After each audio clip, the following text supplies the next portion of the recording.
국가정보원 블랙 요원, 코드네임 하데스. 강지혁 27은 3년 전 그 이름을 스스로 지웠다. 그림자 속에서 국가의 적을 상대하던 그는 동료의 배신으로 모든 것을 잃고 이제는 서울 한복판, 눈에 띄지 않는 오피스텔에서 작은 사설 보안업체 K쉴드를 운영하고 있었다. 그는 탁월한 능력으로 죽음의 문턱을 넘나들었지만 정작 평범한 삶 속에서는 길을 잃은 듯 보였다. 과연 그가 버린 과거는 정말 그를 놓아준 것일까? 아니면 단지 더 거대한 운명의 소용돌이를 기다리고 있었던 것일까? 그 질문에 대한 답은 모든 것이 씻겨나갈 듯한 폭우가 쏟아지던 밤에 시작되었다.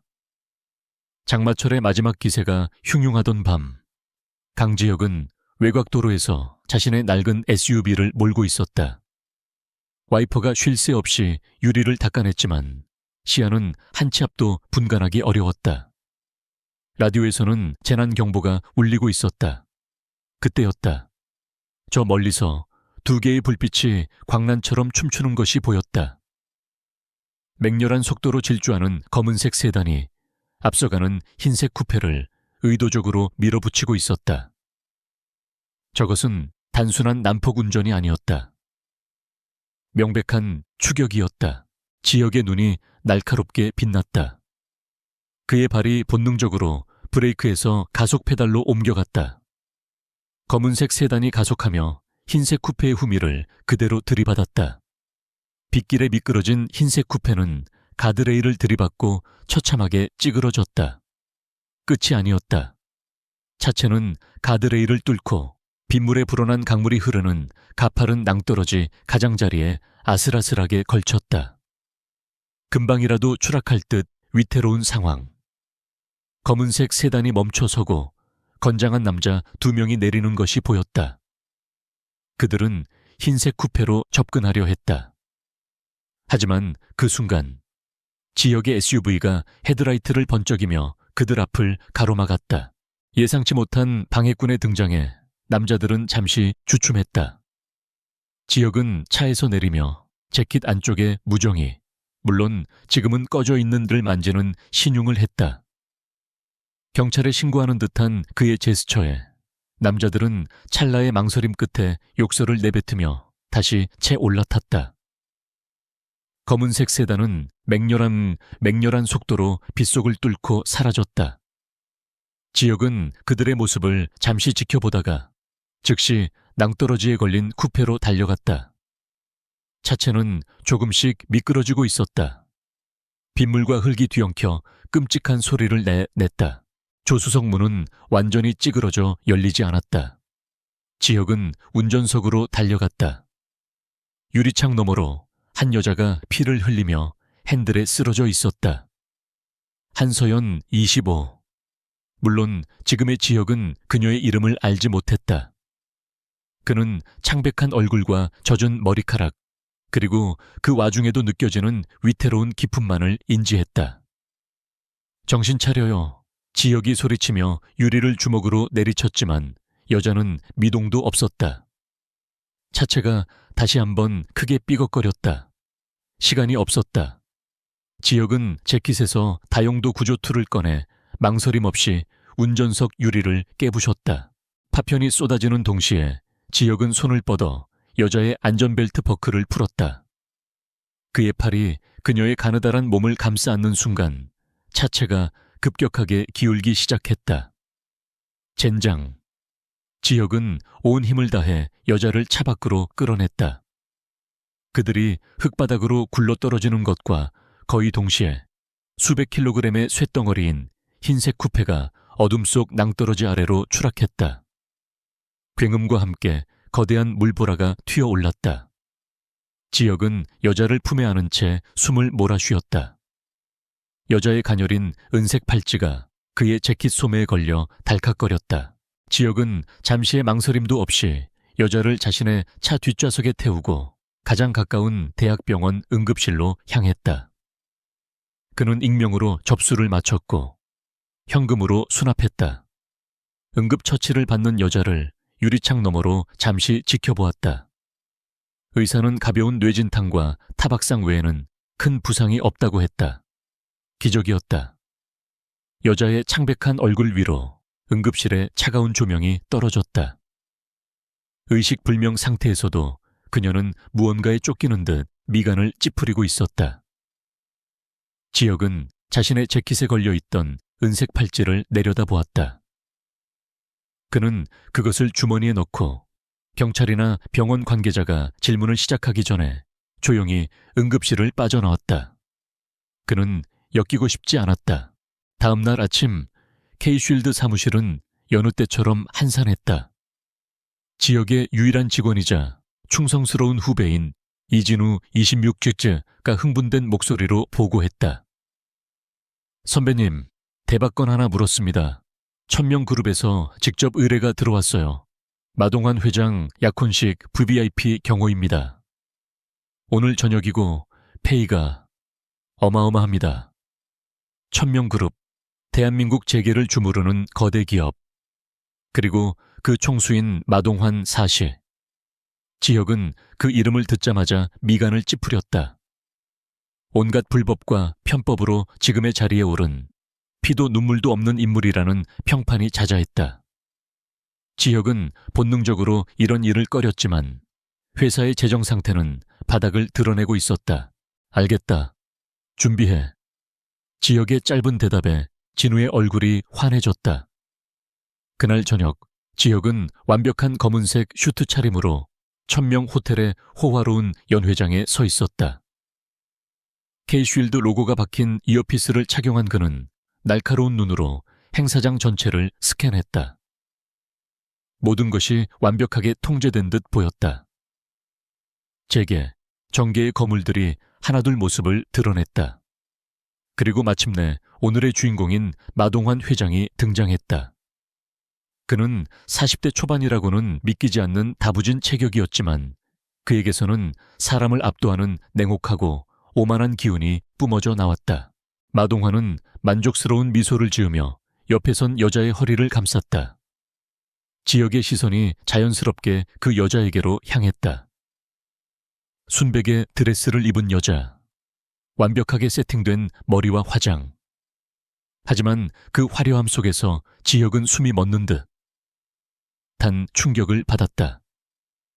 어젯밤 그가 빗속에서 구해낸 바로 그 여자였다. 그녀는 어젯밤의 창백함 대신 인형처럼 완벽하지만 영혼 없는 미소를 짓고 있었다. 그녀의 눈은 불안하게 흔들리고 있었지만 필사적으로 그것을 감추려 애쓰고 있었다. 호텔의 지배인이 그들에게 다가와 깍듯하게 인사했다. 회장님, 이쪽은 오늘 경호를 맡은 K-쉴드의 강지혁 팀장입니다. 마동환은 지혁을 위아래로 훑어보았다. 마치 값을 매기는 듯한 무례한 시선이었다. 그는 아무 말 없이 고개만 까딱했다. 그리고 지배인이 여자에게 손짓하며 소개했다. 그리고 이쪽은 마 회장님의 약혼녀이신 SY그룹의 한서연 이사님이십니다. 한서연, 그 이름이 지혁의 뇌리에 박혔다. 그 순간 한서연의 시선이 지혁과 마주쳤다. 그녀의 눈이 1초간 믿을 수 없다는 듯 크게 흔들렸다. 어젯밤의 그 남자, 자신을 구해준 남자. 그녀는 그를 분명히 기억했다. 하지만 그녀의 눈에 떠오른 것은 감사가 아니었다. 그것은 즉각적이고 절박하며 모든 것을 포기한 듯한 공포였다. 그녀는 황급히 시선을 피하며 마동환의 팔에 더 밀착했다. 마동환은 그런 그녀의 반응을 수줍음으로 해석한 듯 만족스럽게 웃으며 그녀의 허리를 더욱 강하게 끌어안았다. 강지혁은 그 자리에 얼어붙었다. 비 오는 날 구해준 여자가 다음 날 대한민국에서 가장 무자비한 CEO의 약혼녀였다. 이것은 우연이 아니었다. 어젯밤의 추격전, 그리고 오늘의 이 약혼식, 이 모든 것이 거대한 악의의 일부임을 직감했다. 지혁의 손이 주머니 속 차가운 은색 팔찌를 움켜쥐었다. 연회장의 화려한 샹들리에 불빛이 두 사람의 잔인한 재회 위로 쏟아져 내렸다. 지혁의 심장이 차갑게 가라앉기 시작했다. 그는 자신이 다시 한번 벗어나려 했던 그림자 속으로 발을 내딛게 되었음을 깨달았다. 연회장의 화려한 샹들리에 불빛은 강지혁의 눈에 차갑게 부서졌다. 음악 소리와 사람들의 웃음소리가 이명처럼 멀게 들렸다. 그의 모든 신경은 단 한 사람, 마동환의 팔짱을 낀 채 영혼 없는 미소를 짓고 있는 한서연에게 고정되어 있었다. 어젯밤의 공포에 질린 얼굴과 지금의 완벽하게 통제된 얼굴이 겹쳐지며 지독한 위화감을 만들어냈다. 지혁은 VVIP 근접 경호원으로서의 임무를 수행하며 무대 위에서 약혼 반지를 교환하는 두 사람을 냉철하게 주시했다. 마동환의 미소는 승리감으로 가득 차 있었고 한서연의 미소는 깨지기 직전에 유리처럼 위태로웠다. 마동환은 지혁을 그저 고용된 물건 이상으로 보지 않았다. 그는 잠시 지혁을 불러 세웠다. 강 팀장이라 했나. 그의 목소리는 낮고 위압적이었다. 내 약혼녀가 잠시 화장실을 이용할 텐데 그림자처럼 따라붙어. 어떤 기자 나부랭이도 접근시키지 마. 그는 지혁을 쳐다보지도 않고 마치 허공에 명령하듯 말했다. 그 오만함은 지혁의 자존심을 건드리기보다 그의 분석력을 자극했다. 저 남자는 자신의 통제력에 대한 병적인 집착이 있었다. 한서연은 그 집착의 가장 빛나는 전리품일 뿐이었다. 지혁은 말없이 고개를 숙이고 한서연의 뒤를 따랐다. 복도는 연 회장보다 조용했지만 긴장감은 더 팽팽했다. 한서연은 화장실 입구에서 잠시 멈췄다. 그녀는 지혁이 일정한 거리를 두고 서 있는 것을 확인했다. 그녀가 잠시 망설이다가 화장실로 들어가는 대신 복도 끝에 작은 테라스로 향했다. 지혁은 즉시 따라붙었다. 테라스에는 아무도 없었다. 한서연은 난간을 붙잡고 섰다. 그리고 마침내 그녀의 완벽했던 가면이 무너져 내렸다. 그녀는 숨을 헐떡이며 눈을 감았다. 금방이라도 쓰러질 듯 가늘게 떨고 있었다. 지혁은 다가가지도 말을 걸지도 않았다. 그저 자신의 존재를 알리며 경계태세를 유지했다. 몇 초간의 침묵. 한서연이 천천히 돌아섰다. 그녀의 눈은 어젯밤의 공포와는 다른 깊은 절망과 체념으로 가득 차 있었다. 그녀는 지혁을 바라보았다. 왜? 그녀의 목소리는 빗소리에 묻힐 듯 작았다. 왜 구했어요? 그것은 감사가 아니었다. 차라리 원망에 가까웠다. 그녀는 살아남은 것을 후회하고 있었다. 지혁의 심장이 차갑게 내려앉았다. 임무 중입니다, 한서연 이사님. 지혁은 감정을 배제한 목소리로 답했다. 그녀는 희미하게 비웃었다. 임무. 그녀는 다시 지혁을 똑바로 쳐다보았다.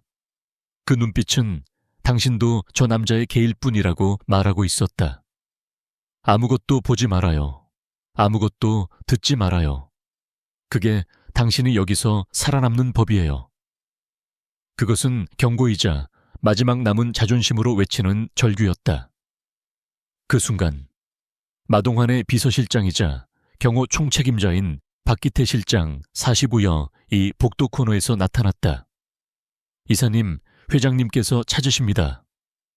박 실장의 날카로운 눈이 지혁을 잠시 훑고 지나갔다. 한서연은 언제 그랬냐는 듯 다시 완벽한 미소를 지으며 돌아섰다. 연회는 자정이 넘어 끝났다. 끝났다. 지혁은 이진우와 함께 K쉴드 사무실로 복귀했다.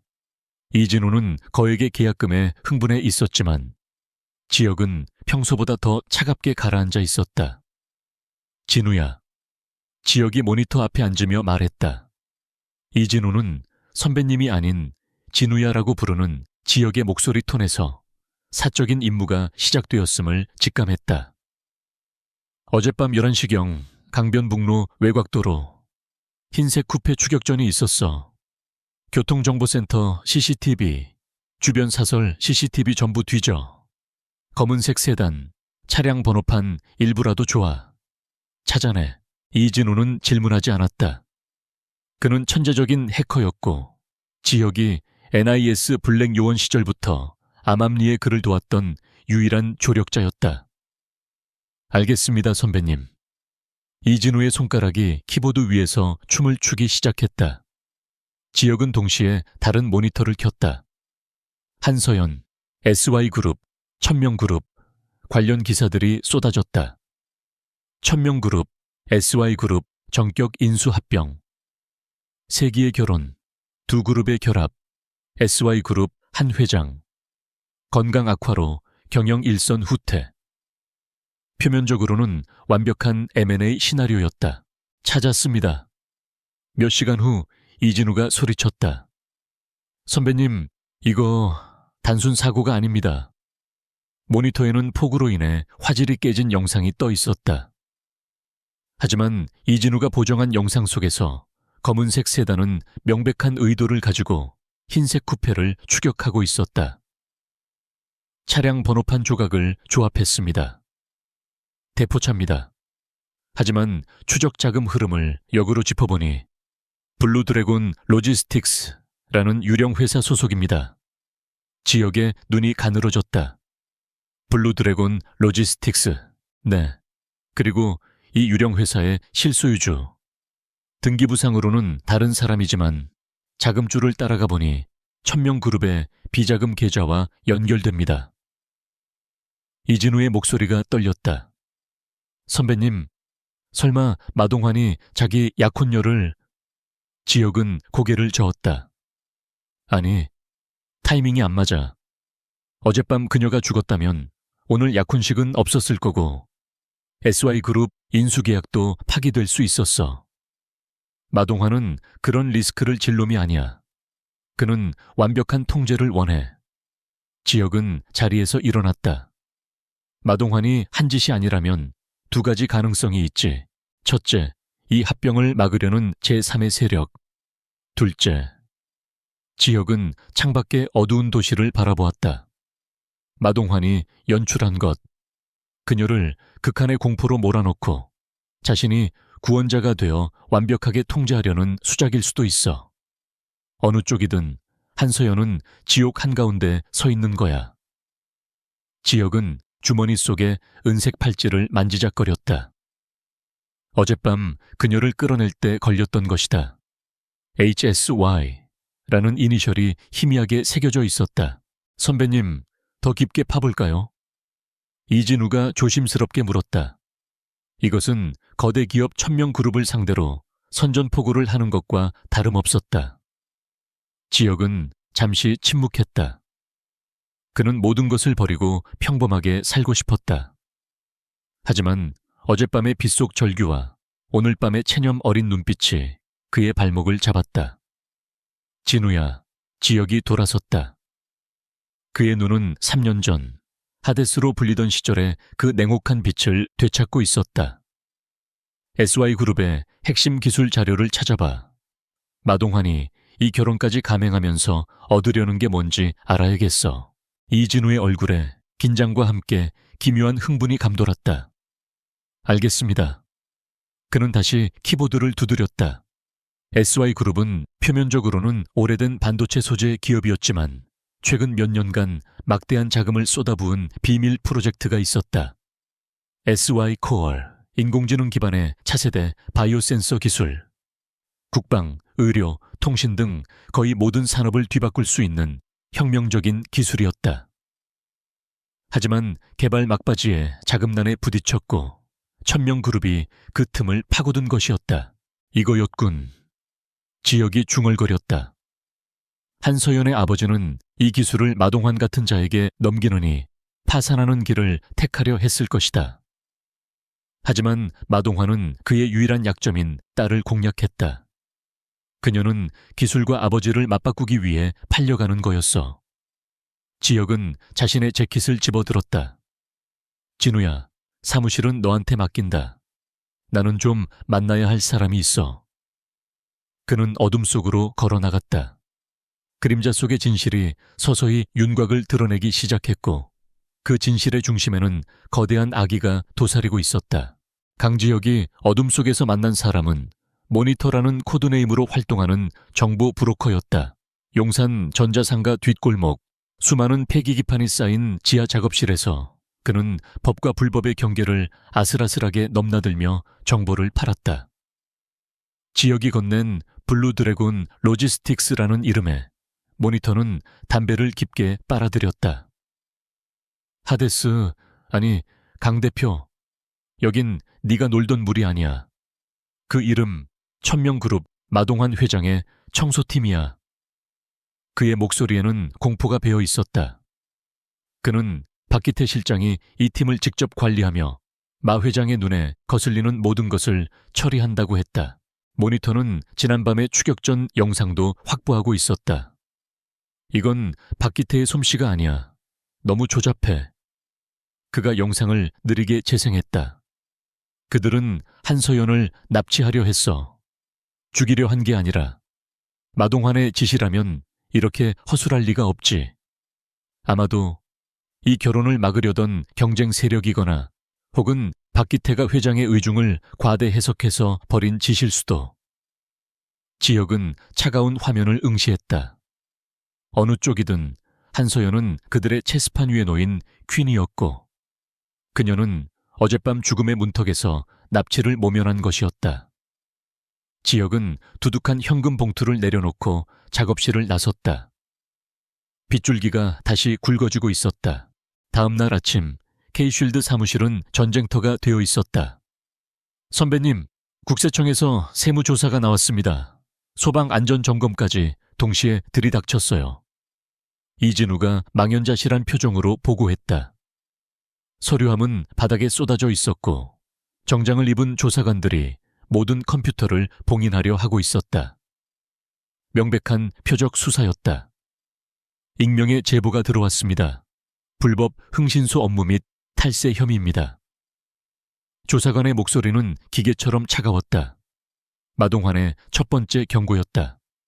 합법적인 압박. 그는 지역이 어떤 인물인지 떠보며 동시에 그의 손발을 묶으려 하고 있었다. 강지역은 조금도 당황하지 않았다.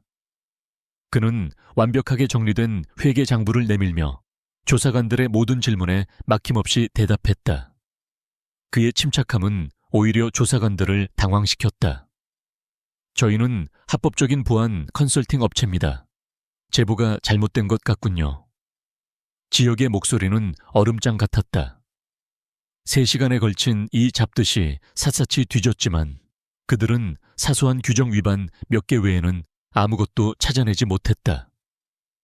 조사관들이 찝찝한 표정으로 철수했을 때 사무실은 폭풍이 휩쓸고 간 듯했다. 선배님, 이 자식들이 진짜... 이진우가 주먹을 부들부들 떨었다. 괜찮아. 지역이 흩어진 서류를 줍기 시작했다. 이건 시작일 뿐이야. 적들이 우리를 얕보고 있다는 증거지. 그날 밤 지역이 사무실에서 밤을 새우며 망가진 서버를 복구하고 있을 때였다. 책상 서랍 깊숙한 곳에 넣어둔 결코 울릴 리 없는 위성 전화가 진동했다. 발신자 표시는 차단됨. 지역의 심장이 멎는 듯 했다. 3년 만이었다. 그는 심호흡을 하고 전화를 받았다. 하데스. 수화기 너머로 그를 지옥에서 훈련시킨 전 NIS 사령관 윤 장군의 굵직한 목소리가 들려왔다. 살아있었군. 지역은 침묵했다. 천명그룹에서 손떼. 윤 장군의 목소리는 명령에 익숙했다. 그게 사령관님의 명령입니까? 지역이 차갑게 물었다. 수화기 너머로 긴 침묵이 흘렀다. 국가의 명령이다. 천명그룹의 SY코어르 기술 인수는 단순한 M&A가 아니야. 국가 안보 핵심 프로젝트와 연결되어 있다. 마동환이 그 기술을 통제하는 것이 현재로서는 합의된 최선이다. 지역은 피가 거꾸로 솟는 것을 느꼈다. 합의된 최선, 마동환 같은 쓰레기에게 국가 안보를 맡긴다는 말입니까? 윤 장군의 목소리가 낮아졌다. 강지혁, 넌 더 이상 요원이 아니야. 이 판에 끼어들지 마. 흐름을 방해하면 넌 국가의 적으로 규정될 수 있다. 전화는 일방적으로 끊겼다. 지역은 수화기를 든 채 허공을 응시했다. 배신감보다 더 큰 절망감이 밀려왔다. 마동환은 이미 국가 권력의 최상층부까지 손을 뻗친 상태였다. 그는 자신의 탐욕을 국익이라는 이름으로 포장하고 있었다. 이제 지역은 단지 거대 기업이 아닌 그가 한때 목숨 바쳐 충성했던 시스템 자체와 맞서야 했다. 이진우가 걱정스러운 듯 다가왔지만 지역은 손을 들어 그를 제지했다. 그의 눈은 분노로 이글거렸다. 그는 포기할 수 없었다. 아니, 포기할 명분이 사라졌다. 며칠 후 K쉴드는 다시 천명그룹의 경호 의뢰를 받았다. 마동환과 한서연이 공동으로 후원하는 미술관 자선 갈라였다. 마동환은 지역의 회사를 압박하면서도 동시에 그의 능력을 시험하듯 자신의 가장 가까운 곳에 그를 배치했다. 지역은 이 기회를 놓칠 수 없었다. 그곳은 한서연에게 접근할 수 있는 유일한 통로였다. 화려한 조명 아래 수많은 정재계 인사들 사이에서 한서연은 여전히 완벽한 인형처럼 마동환의 곁을 지키고 있었다. 하지만 지역은 그녀의 눈동자에 숨겨진 미세한 균열을 보았다. 지역은 행사장 외곽을 순찰하며 모든 비상구를 체크했다. 박기태 실장은 매처럼 날카로운 눈으로 지역의 모든 움직임을 감시하고 있었다. 그때 한서연이 마동환에게 잠시 양해를 구하고 2층 테라스 쪽으로 향했다. 지역은 즉시 그녀의 뒤를 따랐다. 규정상 VVIP와 일정 거리를 유지해야 했다. 박기태 실장 역시 의심스러운 눈초리로 그들을 주시했다.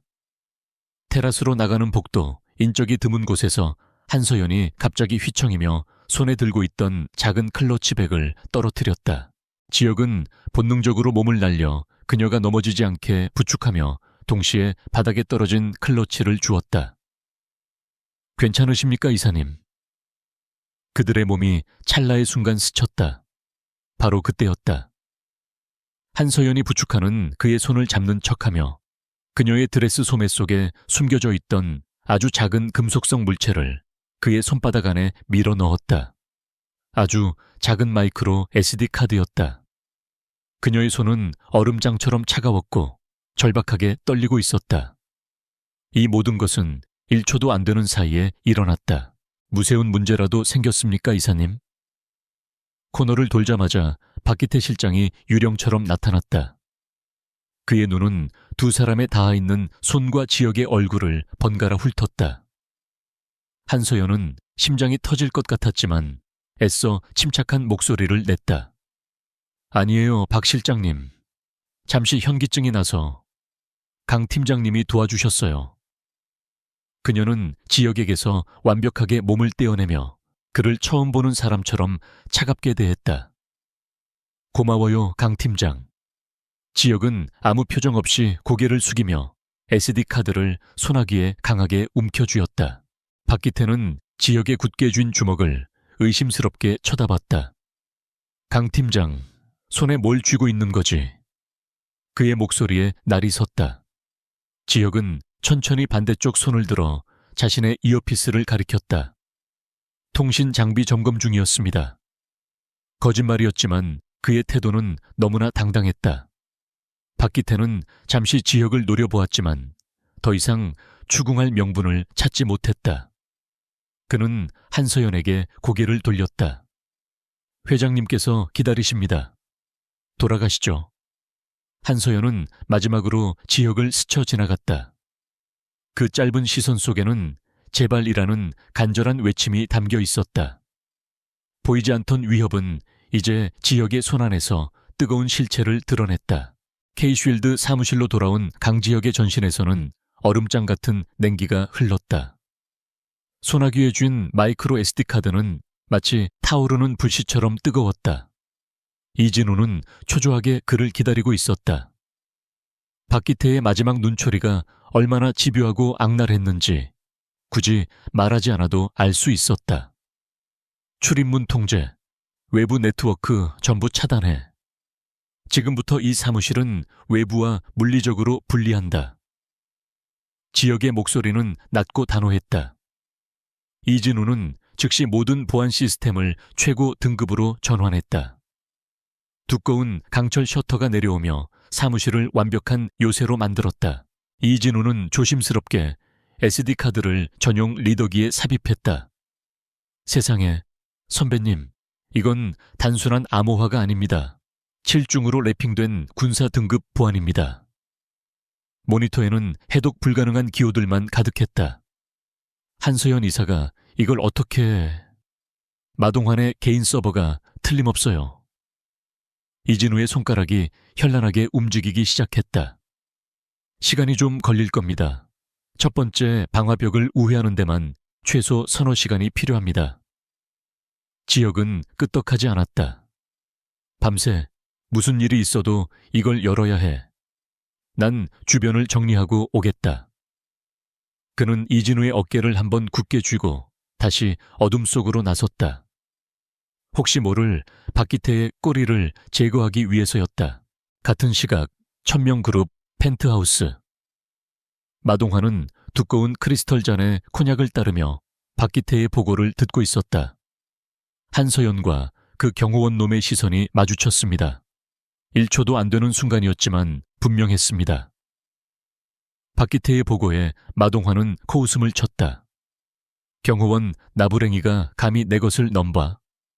그의 눈이 차갑게 빛났다. 세무조사에도 꿈쩍 안 했지. 보통 놈은 아니야. 어쩌면 한서연이 그놈에게 뭔가를 넘겼을지도 모르겠군. 그는 잔을 내려놓았다. 그 소리가 대리석 방을 섬뜩하게 울렸다. 선은 우리가 먼저 넘어야지. 그놈이 감히 넘을 생각조차 못하도록. 마동환은 박기태를 바라보았다. 그놈에게 가장 소중한 걸 부숴버려. 파트너가 하나 있다지. 이진우. 박기태가 조용히 고개를 숙였다. 어떻게 처리할까요? 마동환은 시가를 집어들며 미소 지었다. 손가락, 기술자라며? 다시는 키보드 같은 건 만질 생각도 못하게 만들어. 사무실도 샅샅이 뒤져.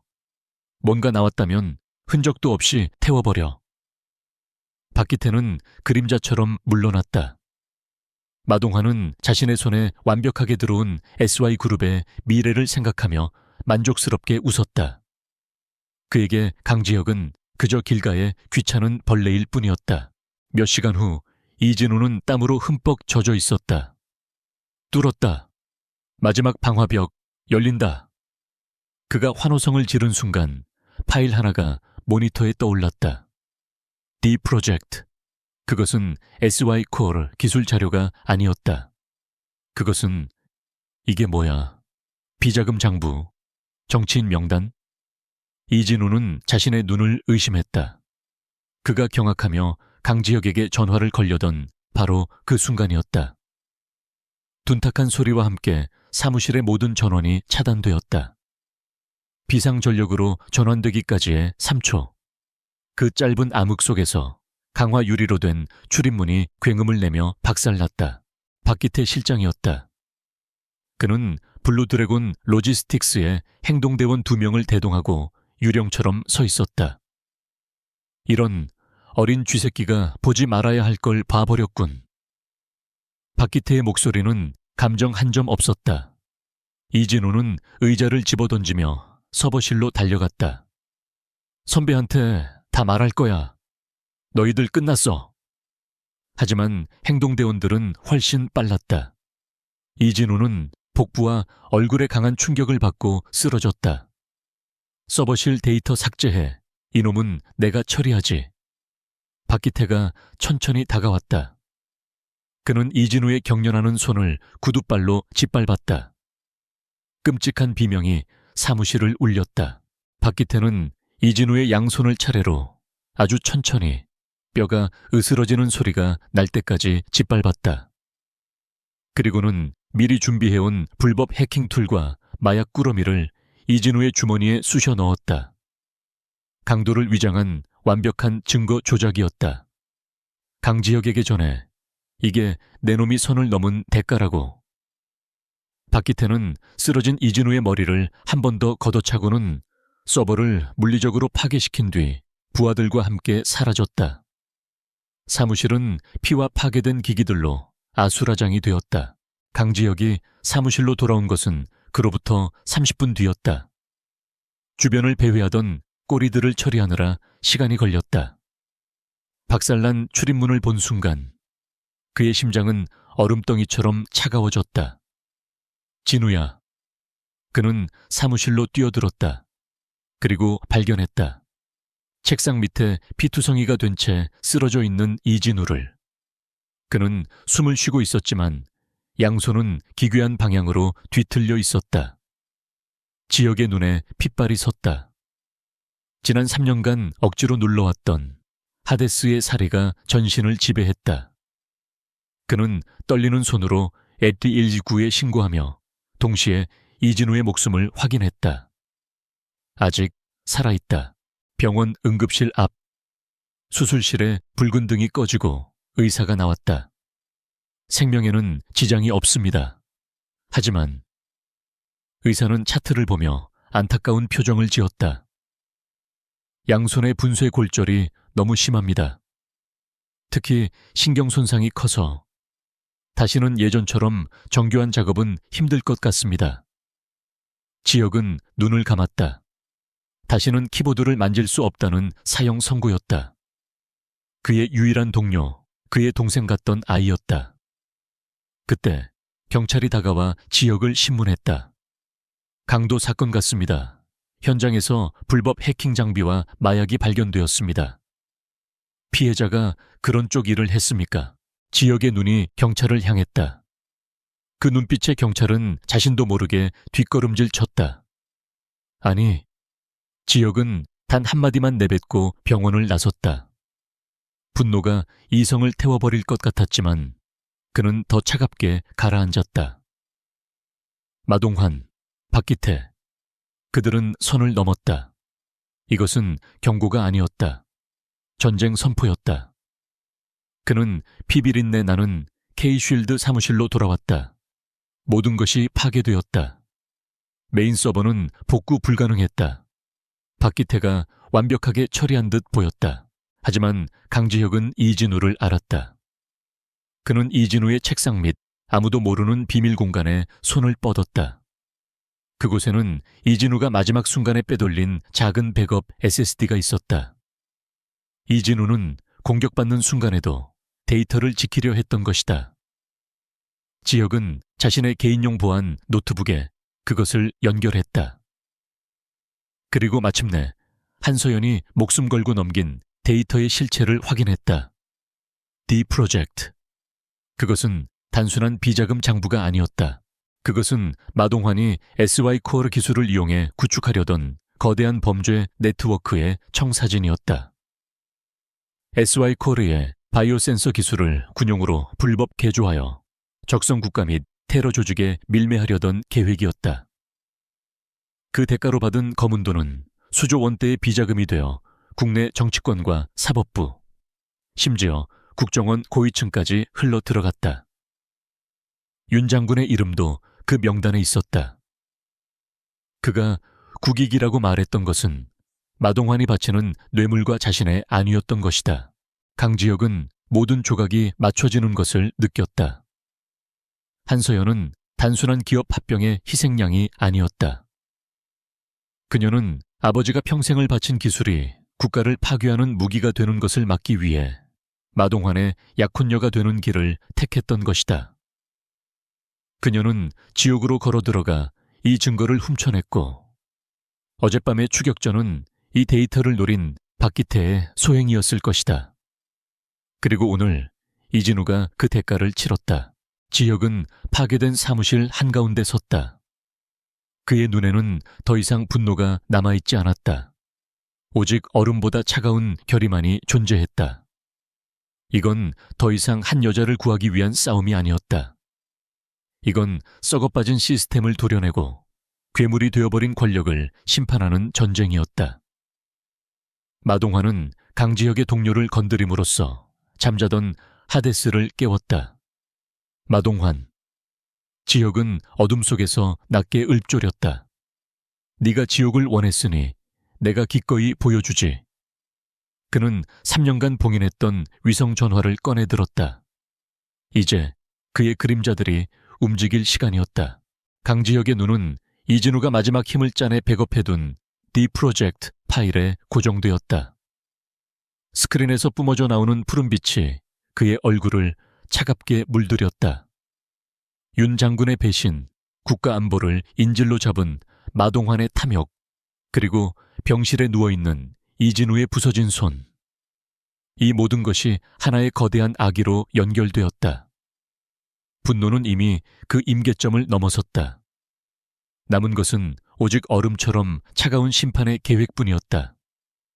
그는 한서연을 다시 만나야 했다. 그녀가 목숨 걸고 넘긴 이 계획서에 실행을 증명할 마지막 조각이 필요했다. 한서연은 천명 호텔 최상층 스위트룸에 사실상 감금되어 있었다. 박기태 실장의 감시는 그녀의 숨소리 하나 놓치지 않겠다는 듯 집요했다. 강지혁은 전공법을 택했다. 그는 박기태에게 직접 전화를 걸었다. 강지혁입니다. 공식 약혼식 경호건으로 최종 브리핑이 필요합니다. 특히 신부 이동 동선과 비상시 대피로 확보는 제가 직접 확인해야겠습니다. 수화기 너머로 박기태의 차가운 비웃음이 느껴지는 듯 했다. 이진우를 그렇게 만들고도 다시 연락한 지역의 뻔뻔함 혹은 어리석음에 대한 조롱이었을 것이다. 회장님께서 허락하셨다. 10분 주지. 내 입회해. 박기태는 지역이 이미 망가졌다고 판단했을 것이다. 그저 남은 계약금을 받으러 온 하청업체 사장 정도로 얕봤다. 지역이 원한 것은 바로 그 오만함이었다. 그는 완벽한 슈트 차림으로 망가진 K쉴드의 대표가 아닌 냉철한 보안 전문가의 얼굴을 하고 스위트룸에 들어섰다. 마동환은 그 자리에 없었다. 한서연은 창가에 서 있었고 박기태가 그림자처럼 그녀의 뒤에 버티고 섰다. 지역은 보안 태블릿을 들고 방안을 꼼꼼히 체크하는 척했다. 박 실장님, 이쪽 비상계단 루트는 조명 각도가 불량합니다. VVIP가 이동할 시 사각지대가 발생할 수 있습니다. 그는 박기태의 주의를 의도적으로 다른 곳으로 돌렸다. 박기태가 잠시 고개를 돌려 비상구를 쳐다보는 그 1초. 지역은 한서연에게 태블릿 화면을 비췄다. 화면에는 복잡한 도면 대신 단 한 줄의 문장이 떠 있었다. 오늘 밤 12시 동쪽 별관 온실 3분. 한서연의 동공이 미세하게 흔들렸지만 그녀는 즉시 표정을 감췄다. 박기태가 다시 고개를 돌렸을 때 태블릿 화면은 이미 원래의 도면으로 돌아와 있었다. 확인했습니다. 조명팀에 수정을 요청하죠. 지역은 태연하게 말했다. 한서연은 지역을 처음 보는 사람처럼 대했다. 수고하세요, 강 팀장님. 약혼식이 중요하니 보안에 만전을 기해 주시길 바랍니다. 그녀의 목소리는 인형처럼 평탄했다. 물론입니다, 이사님. 지역은 박기태에게 가볍게 목례를 하고 스위트룸을 나섰다. 엘리베이터 문이 닫히는 순간까지 박기태의 의심스러운 시선이 그의 등에 날카롭게 박혀 있었다. 그날 밤 12시 정각. 호텔의 동쪽 별관, 지금은 사용되지 않아 먼지가 쌓인 온실. 강지혁은 이미 어둠 속에 몸을 숨기고 있었다. 그는 10분 전 이 구역의 모든 CCTV 루프를 3분간 교란시켰다. 약속한 3분이 지날 무렵 온실 문이 소리 없이 열리고 한서연이 창백한 얼굴로 들어섰다. 그녀는 경호원 한 명을 약을 탄 와인으로 간신히 따돌리고 나온 참이었다. 미쳤어요. 여길 어떻게... 그녀가 숨죽여 말하는 순간 지역이 그림자 속에서 나타나 그녀의 입을 가볍게 막았다. 조용히 그의 존재감은 압도적이었다. 한서연은 그제야 자신이 얼마나 무모한 짓을 했는지 깨달았지만 이미 늦었다. 이진우 씨가 당했습니다. 지역이 본론을 꺼냈다. 한서연의 눈이 절망으로 크게 흔들렸다. 나 때문에 그녀의 목소리가 죄책감으로 떨렸다. 아니요, 마동환 때문입니다. 지혁은 그녀의 말을 잘랐다. USB 파일은 확인했습니다. D 프로젝트. 하지만 그건 청사진일 뿐입니다. 마동환을 확실히 무너뜨릴 실행 증거가 필요합니다. 아버님의 마지막 증언이나 원본 비자금 장부 같은 것 말입니다. 한서연은 입술을 깨물었다. 그녀는 떨리는 손으로 목걸이를 움켜쥐었다. 있어요. 그녀가 속삭였다. 아버지가 돌아가시기 직전 모든 것을 예상하셨어요. 마동환이 전자데이터는 모두 감시할 거라며 가장 중요한 증거는 아날로그로 남기셨습니다. 그녀의 말에 지혁의 눈이 빛났다. 어디에 있죠? 한서연은 숨을 깊게 들이마셨다. 마동환의 개인 서재. 그가 가장 아끼는 고대 유물로 위장된 특수 금고 안에 아버지의 육성 증언이 담긴 테이프와 실제 로비 장부가 들어있어요. 그것은 폭탄이었다. 마동환의 심장부에 박힌 시한폭탄. 그 금고는 어떻게 엽니까? 지역의 질문에 한서연은 절망적인 표정을 지었다. 제 지문과 아버지의 음성 인식이 동시에 필요해요. 하지만 음성 파일은 아버지가 제게 주신 오래된 MP3 안에, 그리고 그 MP3는 이미 박기태 실장에게 빼앗겼어요. 지역은 잠시 침묵했다. 박기태, 모든 일의 중심에는 그가 있었다. MP3는 제가 되찾겠습니다. 당신은 금고 앞에 설 준비만 하세요. 바로 그때였다. 온실 밖에서 인기척이 들렸다. 순찰 중인 경호원이었다. 젠장, 루프 시간이 다 됐어. 지역은 즉시 한서연의 팔을 끌어당겼다. 그는 거대한 야자수 입 뒤 가장 어두운 기계실 구석으로 그녀를 밀어넣었다. 그리고 자신의 몸으로 그녀를 완전히 가렸다. 두 사람은 숨조차 쉴 수 없는 좁은 공간에 밀착했다. 한서연은 지역의 단단한 가슴에 얼굴을 묻게 되었다. 그의 심장 박동 소리가 고막을 울렸다. 짙은 남성적인 향기와 함께 그가 겪어왔을 상처와 분노의 냄새가 희미하게 느껴졌다. 경호원의 발소리가 점점 가까워졌다. 손전등 불빛이 그들이 숨은 곳을 아슬아슬하게 스쳐 지나갔다. 한서연은 공포로 온몸이 경직되었다. 지역은 그녀가 소리를 낼까봐 그녀를 더욱 강하게 끌어안았다. 그의 한 손은 재킷 안쪽의 무기를 쥐고 있었고 다른 한 손은 그녀의 떨리는 등을 감싸고 있었다. 시간은 영원처럼 흘러갔다. 마침내 경호원이 별다른 이상을 느끼지 못하고 발길을 돌렸다. 발소리가 완전히 멀어지고 나서야 지역은 천천히 몸을 뗐다. 숨 쉬어요. 지역이 낮게 속삭였다. 한서연은 그제야 자신이 숨을 참고 있었다는 것을 깨달았다. 그녀는 황급히 그에게서 떨어졌지만 방금 전에 강렬했던 밀착감과 그의 천이 사라지지 않았다. 어둠 속에서 두 사람의 시선이 마주쳤다. 더 이상 구원자와 희생자가 아니었다. 그들은 거대한 적을 앞에 둔 유의한 동맹이었다. 약혼식 날 모든 것을 끝내야 합니다. 지역의 목소리가 결연했다. 제가 박기태와 경호팀의 시선을 끌겠습니다. 그 틈에 당신이 서재로 가 금고를 여는 겁니다. 하지만 증거를 손에 넣어도 어떻게 밖으로? 한서연이 묻자 지역은 계획의 핵심을 말했다. 증거는 저에게 주면 안 됩니다. 박기태는 저만 노릴 겁니다. 제가 신호를 보낼 제3의 인물이 있습니다.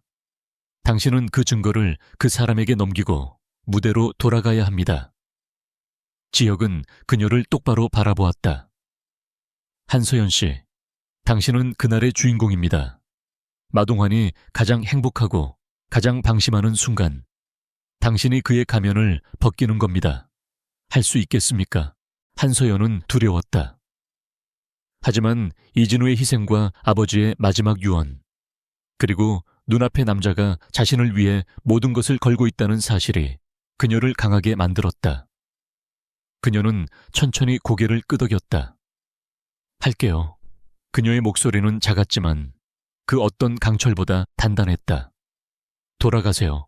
들키기 전에. 지혁이 말했다. 한서연은 온실을 나서기 전 잠시 멈춰 섰다.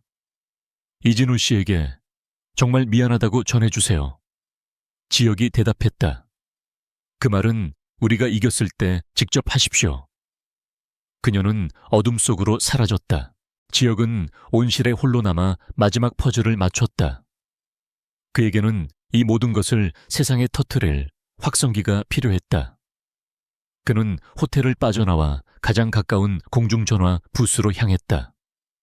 3년 만에 그는 잊었던 번호를 눌렀다. 신호음이 몇 번 울리고 날카롭고 잠긴 듯한 여성의 목소리가 들렸다. 누구지? 백소진 기자. 오랜만이군. 백소진 28. 핏불이라는 별명으로 불리는 부패한 권력을 물어뜯는 JBC 방송국의 탐사보도 전문 기자였다. 강지혁, 너 하데스. 죽은 줄 알았는데 살아있었지. 지혁이 차갑게 말했다. 대한민국을 뒤집을 특종을 주지. 천명그룹 마동환. D-프로젝트. 국가안보를 팔아넘긴 반역죄. 수화기 너머로 백소진의 숨소리가 거칠어졌다. 증거는 약혼식 당일 내가 확보한다. 백 기자는 카메라와 전국 생방송을 준비해. 마동환이 가장 빛나는 순간 그놈을 지옥으로 끌어내릴 중계가 필요해. 백소진은 잠시 침묵하더니 이내 결심한 듯 말했다. 좋아, 이 판 내 기자 생명 전부를 걸지. 하지만 실패하면 우린 끝이야. 지혁은 전화부스 밖으로 보이는 천명그룹의 거대한 빌딩을 노려보며 말했다. 실패는 없어. 그는 전화를 끊었다. 폭풍 전의 동맹은 완성되었다. 이제 심판의 날만 남았다. 심판의 날. 천명 호텔 그랜드 볼룸은 대한민국의 권력을 통째로 옮겨놓은 듯했다. 정재계 거물들, 법조계 고위 인사, 그리고 그들의 뇌물로 움직이는 언론사 사주들까지 마동환의 제국을 축하하기 위해 한자리에 모였다. 공기 중에는 최고급 샴페인 향과 값비싼 향수 냄새, 그리고 은밀한 탐욕의 기운이 뒤섞여 있었다. 마동환은 무대 중앙에서 모든 것을 손에 넣은 황제처럼 오만한 미소를 짓고 있었다. SY 코어 기술, 그리고 그 기술의 마지막 상징인 한서연까지. 모든 것이 그의 발 아래 있었다. 강지혁은 호텔 보안팀의 공식 유니폼을 입고 연회장 구석에 서 있었다. K쉴드의 대표가 아닌 천명그룹의 수많은 경호원 중 하나로 완벽하게 위장한 상태였다. 그의 존재감은 옅었지만 그의 눈은 연회장 전체의 구조와 박기태의 움직임을 1초도 놓치지 않고 스캔하고 있었다. 한서연은 눈부신 순백의 드레스를 입고 있었지만 그 얼굴은 대리석처럼 창백했다. 그녀는 필사적으로 떨림을 감추며 지혁이 말한 신호만을 기다리고 있었다. 박기태는 마동환의 바로 뒤에서 이 완벽한 행사에 흠집이라도 날까봐 매처럼 날카롭게 주변을 경계했다. 마침내 마동환이 무대 위로 올라설 시간이었다. 지혁은 자신의 이어피스를 가볍게 두드렸다. 중앙통제실, 4번 구역, 주방 보급로. 신원 미상 인물 침입 시도. 박 실장님, 즉시 확인 요청. 그는 의도적으로 박기태만 들을 수 있는 비상 채널을 사용했다. 박기태의 미간이 좁혀졌다. 이 완벽한 날에 감히 누가. 그는 부하들에게 손짓하며 자신이 직접 확인하겠다는 신호를 보냈다. 그가 연회장 뒷문으로 사라지는 것을 확인한 지혁은 그림자처럼 그의 뒤를 따랐다. 주방으로 이어지는 서비스 복도. 박기태는 아무도 없는 것을 확인하고 자신이 속았다는 것을 깨달았다. 어떤 놈이. 그가 돌아서는 순간 어둠 속에서 지혁이 나타났다. 오랜만이군, 박 실장. 박기태는 놀라지도 않았다. 대신 경멸의 미소를 지었다. 쥐새끼가 제 발로 함정에 걸어 들어왔군. 내 놈의 그 기술자 친구처럼 만들어주지. 그는 재키단에서 단검을 뽑아들었다. 그러나 그는 하데스의 실력을 몰랐다. 지역은 싸움을 하러 온 것이 아니었다. 처리하러 온 것이었다. 박기태의 칼이 지역의 목을 노리고 날아들었다. 지역은 단 한 걸음으로 그의 사각지대로 파고들며 박기태의 손목 관절을 부러뜨렸다. 악! 비명조차 지르지 못하는 고통 속에서 박기태가 칼을 떨어뜨렸다. 지역은 멈추지 않았다. 그는 박기태의 복부에 강력한 보디 블로를 날린 뒤 그의 목덜미 급소를 정확하게 가격했다. 박기태는 거대한 체구가 무색하게 소리 없이 쓰러졌다. 지역은 10초 만에 그를 제압하고 그의 안주머니에서 한서연의 아버지가 남긴 낡은 MP3 플레이어를 꺼냈다. 그리고 박기태의 최고 등급 마스터 액세스 카드도 함께 챙겼다.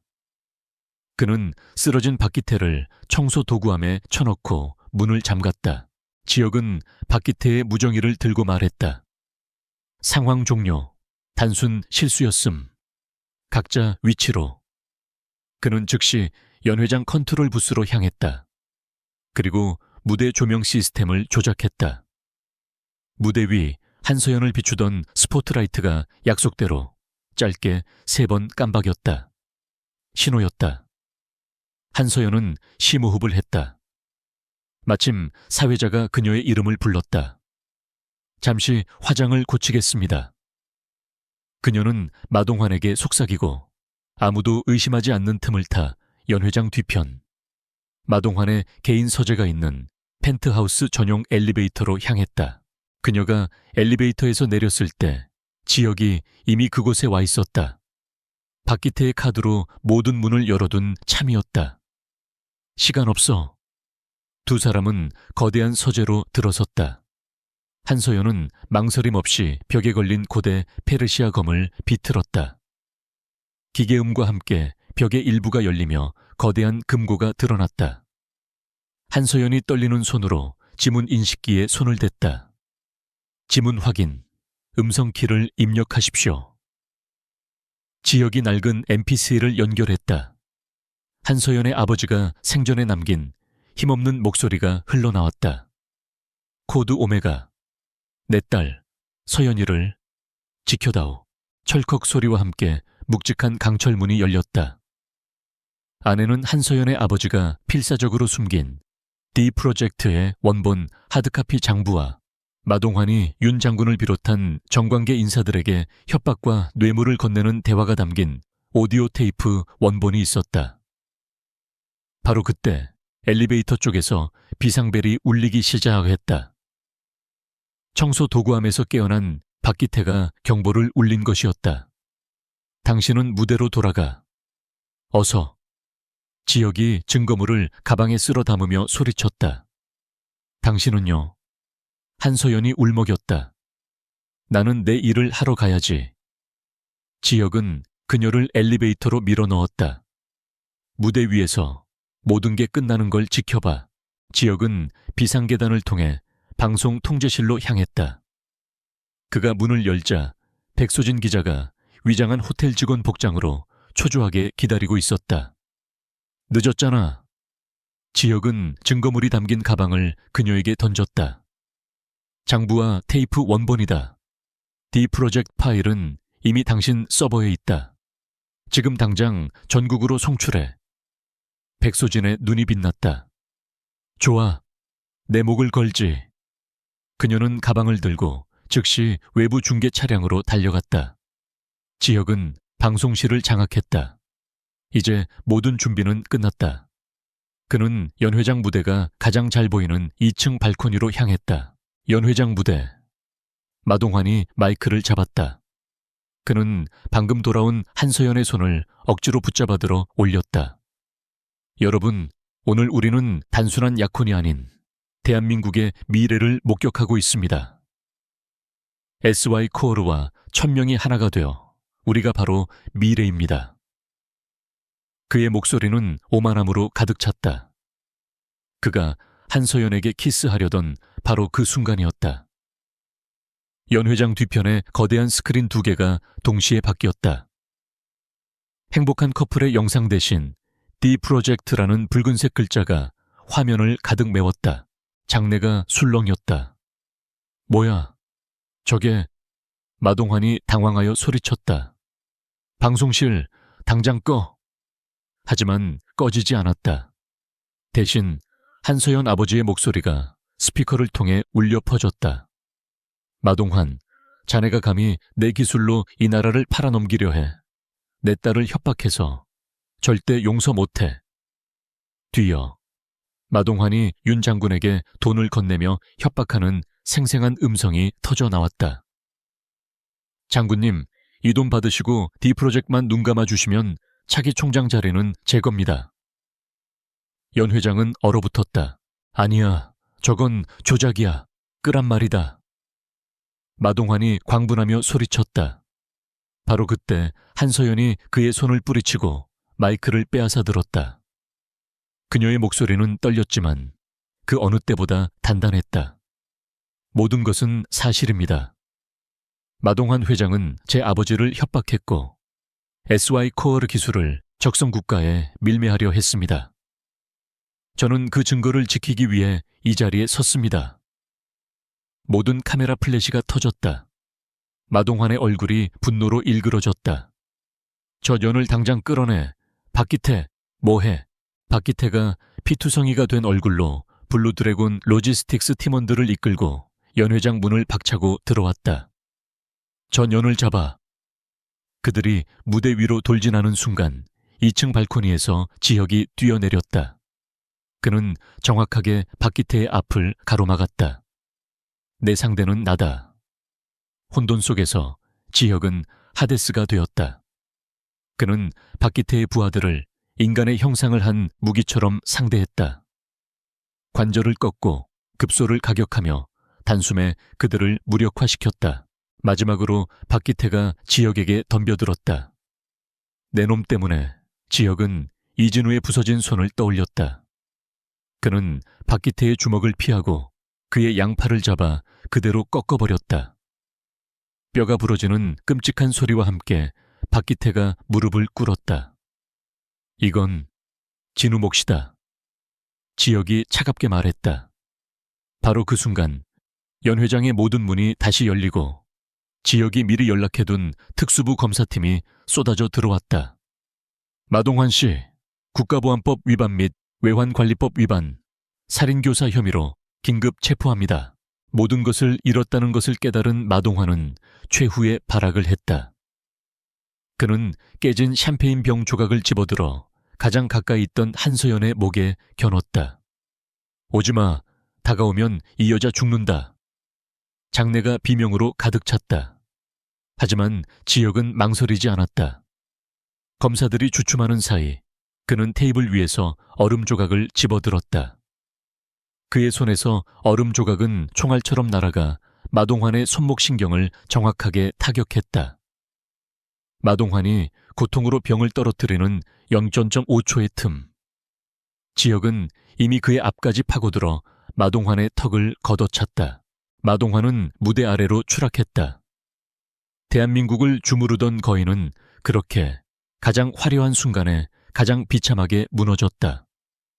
검사들이 그에게 수갑을 채웠다. 연 회장은 아수라장이 되었다. 백소진 기자는 이 모든 과정을 생중계하며 승리를 외치고 있었다. 지혁은 찢어진 셔츠 사이로 피를 흘리며 숨을 골랐다. 그는 무대 위에 홀로 서서 떨고 있는 한서연을 바라보았다. 그녀 역시 그를 바라보고 있었다. 모든 것이 끝났다. 두 사람의 시선이 허공에서 얽혔다. 그 어떤 말도 필요 없는 지독한 폭풍우가 지나간 뒤에 고요한 순간이었다. 연 회장은 아비규환이었다. 마동환의 비명, 검사들의 고함, 기자들의 셔터 소리가 뒤엉켜 지옥도를 그렸다. 강지혁은 이 모든 혼돈의 중심에서 무대 위 홀로 떨고 있는 한서연을 바라보았다. 그녀의 눈에는 공포가 아닌 모든 것을 끝냈다는 해방감이 서려 있었다. 특수부 검사팀이 현장을 완벽하게 장악했다. 찢어진 유니폼을 입은 지혁은 더 이상 그 자리에 머물 이유가 없었다. 그는 그에게 쏟아지는 스포트라이트를 피해 그림자처럼 연회장을 빠져나왔다. 그의 머릿속에는 오직 한 사람, 이진우뿐이었다. 병원 복도 끝, 중환자실 앞. 지혁은 피냄새와 화약냄새가 뒤섞인 채로 달려왔다. 이진우는 아직 마취에서 깨어나지 못했지만 수술은 성공적이었다. 생명엔 지장이 없습니다. 의사의 말이 귓가를 맴돌았다. 하지만 그의 망가진 손은 되돌릴 수 없었다. 지혁은 유리창 너머로 붕대에 감긴 진우의 손을 바라보며 난생 처음 느끼는 무력감과 죄책감에 주먹을 쥐었다. 그가 모든 것을 걸고 지킨 것은 국가도 정의도 아니었다. 바로 저 동생 같은 녀석이었어야 했다. 다음 날 아침 대한민국은 뒤집혔다. JBC 백소진 기자의 단독 특종 D 프로젝트. 스캔들은 단순한 기업 비리를 넘어 정관계와 국정원 최상층부까지 연결된 거대한 게이트였다. 마동환은 법정에서도 오만함을 잃지 않았지만 한서연의 아버지가 남긴 결정적인 증거 테이프가 재생되자 무너져 내렸다. 그는 반역죄와 살인교사 혐의 등으로 무기징역을 선고받았다. 그의 제국 1000명 그룹은 공중분해되었다. 박기태는 가명을 조건으로 마동환의 모든 여죄를 자백했고 그가 관리하던 블루드래곤 로지스틱스의 행동대원들도 일망타진되었다. 지역이 가장 고통스럽게 마주한 순간은 윤 장군의 체포였다. 그는 국정원 내부 감찰팀에 의해 조용히 연행되었다. 그는 한때 지역의 신념 그 자체였다. 지역은 연행되는 그를 멀리서 지켜보았다. 윤 장군은 지역과 눈이 마주치자 찰나의 순간 고개를 숙였다. 그것은 사죄였을까? 아니면 스스로에 대한 연민이었을까? 지역은 더 이상 알고 싶지 않았다. 한 시대가 그렇게 끝났다. 한서연은 재판의 핵심 증인이었다. 그녀는 더 이상 마동환의 약혼녀가 아닌 SY그룹을 이끌 차기 회장으로서 당당하게 증언대에 섰다. 그녀의 침착하고 논리적인 증언은 마동환의 마지막 발악을 잠재웠다. 재판이 끝난 후 SY그룹은 기적적으로 회생했다. 한서연은 마동환이 강탈하려던 지분을 되찾았고 SY코어르 기술을 국방부가 아닌 의료 및 공공기술로 개발하겠다고 선언했다.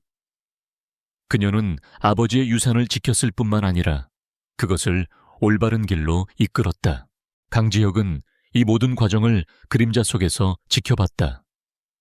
그는 백소진 기자의 모든 인터뷰 요청을 거절했다. 세상은 그날 밤의 의문의 경호원에 대해 궁금해 했지만 그는 다시 하데스의 흔적을 지우고 평범한 강지혁으로 돌아왔다.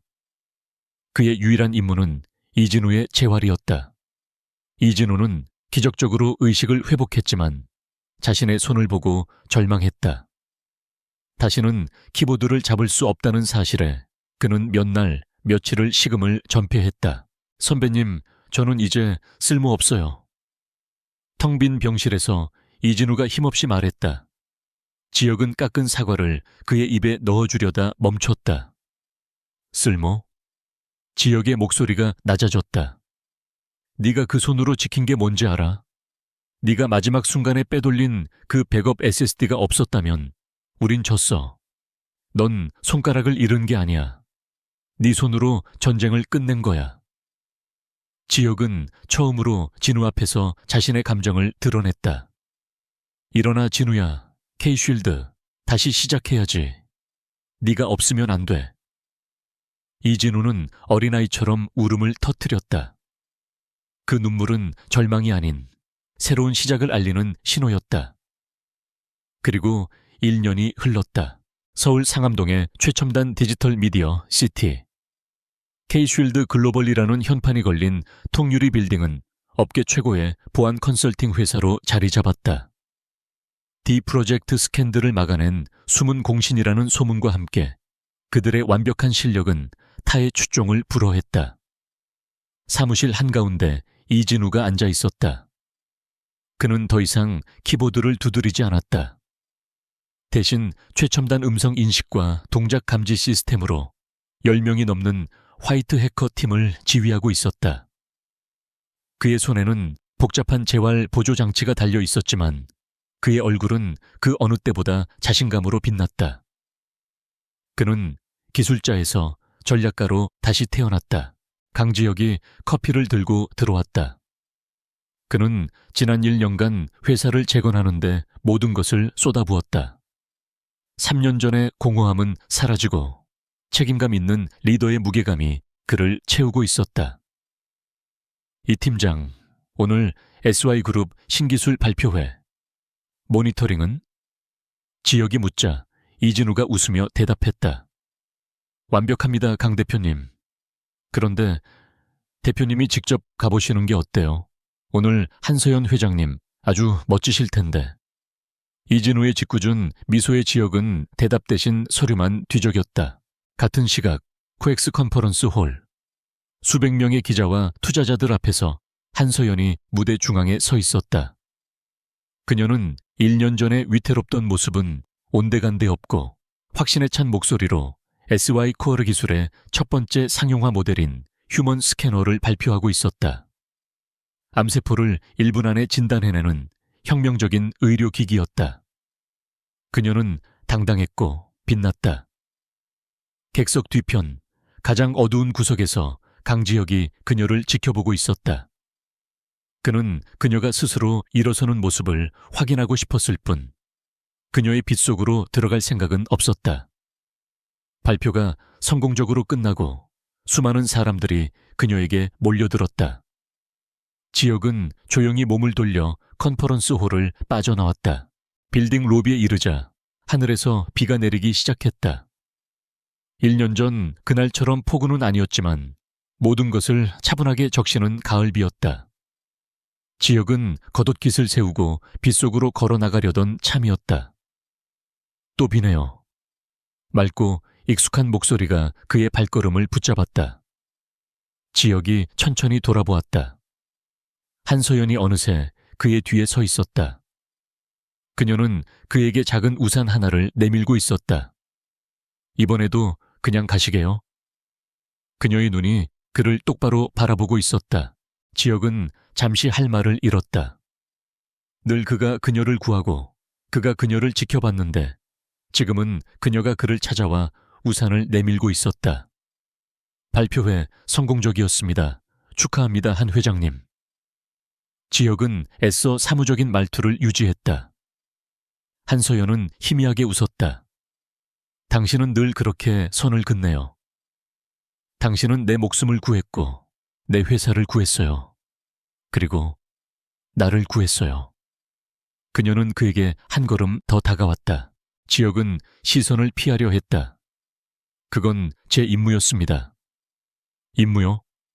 한서연의 목소리에 서운함이 스쳤다. 이진우 씨에게도 백소진 기자에게도 모두에게 감사 인사를 전했어요. 하지만 정작 당신은 늘 사라졌죠. 지혁은 더 이상 물러설 곳이 없었다.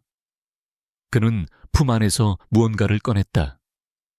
1년 동안 간직해온 그날 밤 그녀의 차에서 발견했던 HSY 이니셜이 새겨진 낡고 작은 은색 팔찌였다. 이건 임무가 아니었습니다. 그가 팔찌를 내밀었다. 한서연은 팔찌를 바라보다가 이내 눈물이 그렁해졌다. 그녀는 팔찌를 받지 않았다. 대신 팔찌를 쥔 그의 손을 자신의 두 손으로 감쌌다. 그럼 더 이상 도망가지 말아요. 그녀의 따뜻한 천이 그의 차가운 손으로 전해졌다. 지혁은 그제야 지난 1년간, 아니 3년간 자신을 억눌러 왔던 모든 것을 내려놓았다. 그는 손에 쥔 팔찌를 놓고 대신 그녀의 손을 마주 잡았다. 약속합니다. 그의 목소리는 낮았지만 그 어떤 맹세보다 강했다. 한서연이 환하게 웃었다. 지혁도 마침내 아주 희미하게 미소를 지었다. 그녀는 그를 우산 속으로 끌어당겼다. 두 사람은 하나의 우산을 쓰고 빗줄기가 쏟아지는 도시의 불빛 속으로 천천히 첫걸음을 내디뎠다. 비가 갠 하늘 아래 지독한 운명과 악연을 이겨낸 두 사람은 마침내 서로의 오늘이 되었다.